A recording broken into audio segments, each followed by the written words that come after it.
Hello, my lovelies. Today we're going to read the book Fanny, a book written by Stephen Cosgrove and illustrated by Robin James. And Mr. Donkey's here to join us. Hello! Beyond the horizon, in the middle of the crystal sea, was a beautiful island called Serendipity. On the south side of the island stood a rickety wooden fence. The fence stretched for miles and miles with only sweet-smelling lilac and an occasional honeysuckle for company. At the very end of the fence was a lovely old farm nestled at the top of a wooded hill. The farm was filled with all sorts of animals, chickens, cows, and a herd of sheep. Amidst the animals of this old barnyard lived a fluffy gray cat named Fanny. In many ways, Fanny was an ordinary cat. She had an ordinary long, swishy tail like all other cats. She had ordinary green eyes that looked at all the world in wonder like all the other cats.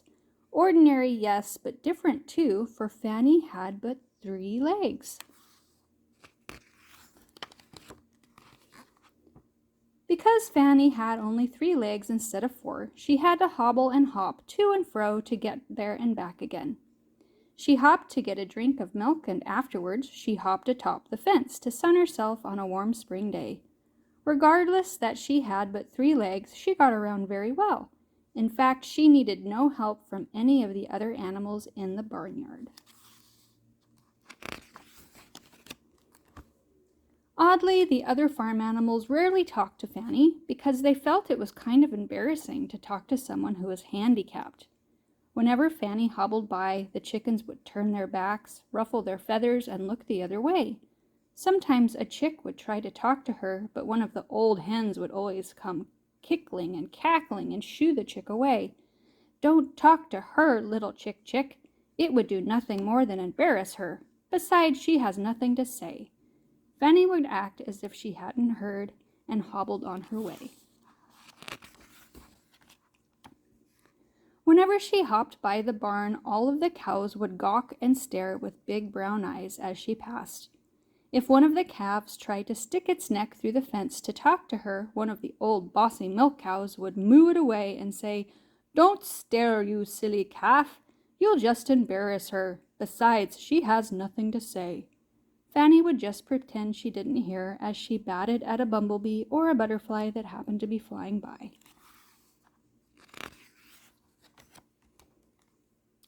When Fanny hobbled the well-worn path in the pasture, the little spring lambs would gather to talk to her as she limped by.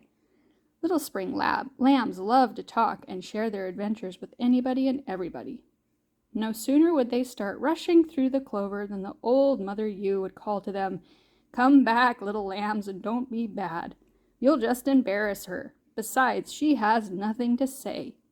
Poor Fanny would just continue on her way. There also lived on the farm an orphaned little Jack Russell Terrier puppy named Ruby.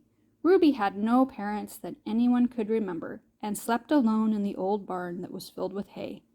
Ruby loved everybody and everything. Best of all, she loved to kiss and lick the other animals on the farm. It was known all over the island of Serendipity that Ruby was the fastest licker around. With tail wagging, she would sidle up to a baby chicken, and before that chick could let out a kick or a cluck, Ruby's tongue was out. The lick was licked. All the animals had been licked and loved by Ruby so much that one day an old ewe and a cow cruelly dared the little puppy to kiss old Fanny as she hobbled on her way. Ruby took the dare, and hiding in the tall clover that grew by the fence, she waited for the cat to come by. Sure enough, in no time at all, old Fanny came hobbling along. With a giggle, Ruby dashed from the clover and gave Fanny a long and loving slurp from the tip of her nose to the top of her head. That little dog surely was the fastest licker around.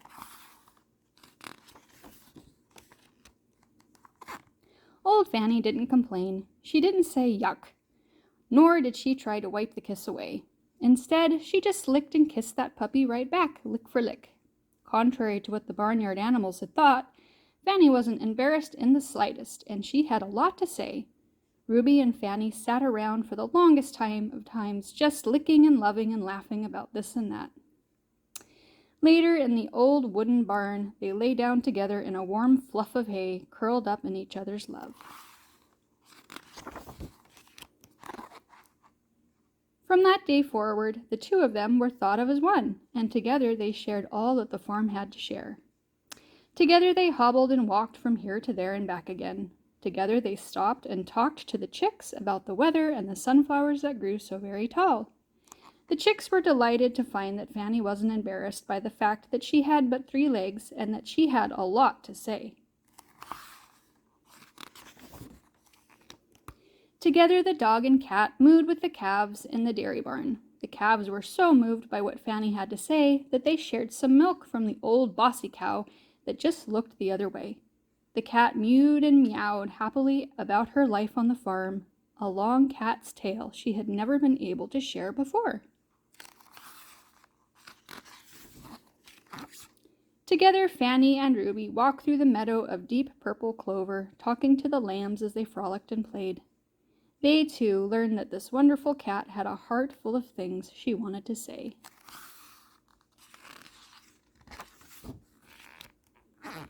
From that day forward, the lambs, the calves, the chicks, a scruffy little puppy named Ruby, and a 3-legged cat named Fanny became the best of friends. Fanny had never been handicapped by who she was, only by what the other animals thought she was. If you hop, hobble, or wheel, feeling you're the handicapped kind, remember you are just who you are. Handicapped is but a state of mind.